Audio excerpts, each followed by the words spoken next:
À travers cette initiative, il s'agit d'identifier les différents leviers à actionner pour l'accès à une éducation formelle ou plutôt à une formation professionnalisante de qualité pour les enfants des zones rurales et de production de cacao âgés de 13 à 17 ans.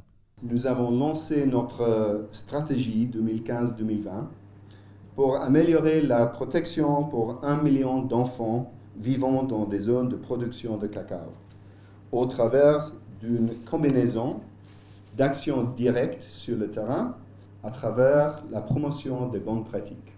Ici, le but recherché est de veiller à ce que tous les adolescents issus des milieux agricoles aient la possibilité de terminer un cycle complet d'enseignement primaire et secondaire grâce à une offre de services accrue.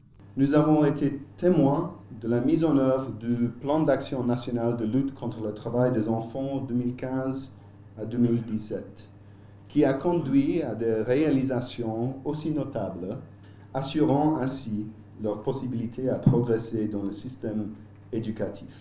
Des études récentes menées par le gouvernement montrent que la pauvreté des ménages constitue la principale cause du travail des enfants. Cette lutte requiert notamment la mise en œuvre de politiques publiques garantissant à l'enfant le droit à une éducation de qualité qui doit être gratuite et obligatoire. La mise en œuvre de toutes ces actions appelle une mobilisation plus forte de tous les partenaires au projet.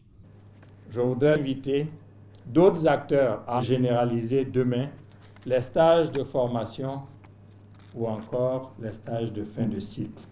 En marge de cette rencontre, la Fondation ICI et le Comité national de lutte contre le travail des enfants ont paraphé un mémorandum d'action.